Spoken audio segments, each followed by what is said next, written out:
Mapagpalang araw sa inyong lahat. Pagbati mula sa inyong kapatid, kaibigan, Brother Yeng. Panibagong araw, panibagong devotional po tayo.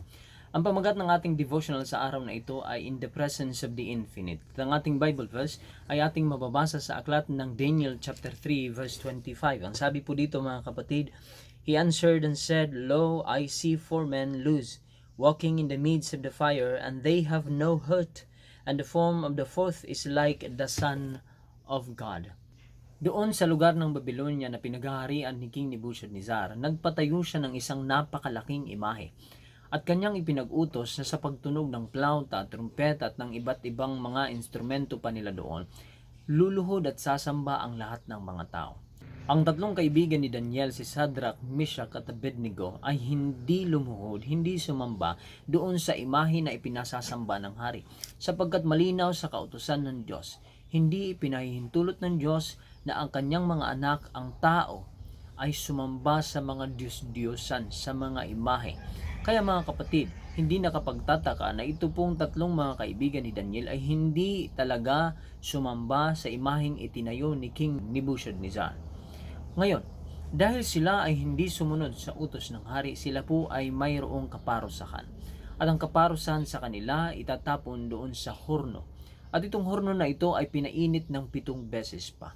Ang sabi po ng tala sa Biblia, nang sila po ay naihulog doon sa horno, yun pong naghulog sa kanila doon sa horno ay namatay instantly.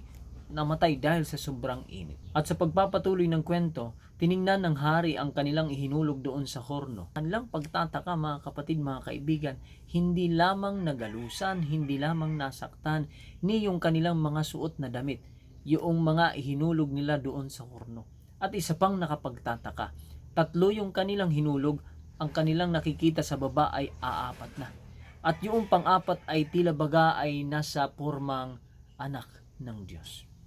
Let's take it from here. Marami tayong marireflect, maraming lesson ang itinuturo sa atin ng talatang ating binasa at ng karanasan ni Shadrach, Meshach at Abednego. Alam ko mga kapatid na mayroon kayong sariling takeaway sa ating pong pinag-uusapan ngayon. Feel free na inyo pong i-comment sa comment section kung ano po ang inyo pong mga lesson, ang inyo pong takeaway dito po sa ating devotional na ito. Ako po'y masaya na mabasa at mapakinggan ang inyo din namang mga takeaway.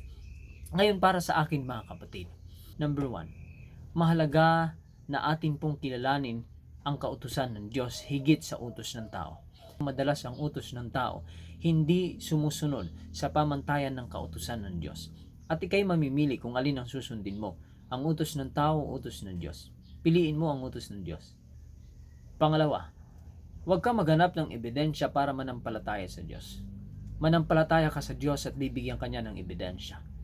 Hindi tayo namumuhay by sight, we live by faith. Tayo mga kapatid ay naniniwala sa mga bagay kahit hindi pa natin nakikita. Yan ang ibig sabihin ng pananampalataya. Manampalataya kang ililigtas ka ng Diyos. Manampalataya kang iingatan ka ng Diyos. Manampalataya ka na ang Diyos ang bahala sa iyo at gagawin niya ito para sa iyo. Pangatlo, ang pinaka-safe na lugar sa mundong ito ay hindi yung maraming security guard, hindi yung maraming CCTV camera, hindi yung mga bulletproof na sasakyan. No. Ang pinaka-safe sa mundong ito mga kapatid, mga kaibigan, ay sa kamay ng Diyos, sa presensya ng Diyos. Kapag tayo mga kapatid ay nasa presensya ng Diyos, hindi po tayo mapapahamak. Pangapat, ang ating pagsunod at paninindigan sa salita ng Diyos, sa utos ng Diyos, sa kalooban ng Diyos, ay magdadala sa maraming individual mga kapatid, mga kaibigan, na kilalanin din ang Diyos na ating pinaglilingkuran, na siyang tunay at buhay na Diyos, na siyang nararapat lamang ng ating pagsamba, wala nang iba. Kapatid, kaibigan ko, kamusta ka? Kamusta ang ating pananampalataya? Kamusta yung ating pakikipagrelasyon sa Diyos? Kamusta yung ating pong kinalalagyan ngayon? Nasaan ka ngayon sa buhay mo? Batid ng Diyos ang iyong pinagdadaanan, batid ng Diyos kung nasaan ka. Kaya kanyang ingatan. Walang lugar sa mundong ito na hindi kanya kayang ingatan. Walang bagay na ginagawa mo ngayon sa pangalan ng ating pong Diyos ang hindi kayang papagtagumpayin ng Diyos. Manghawak ka sa kanyang kamay. Manghawak ka sa kanyang pangako. Maghawak ka mga kapatid, na kapag ang Diyos ay kasama natin, hindi tayo mapapahamak.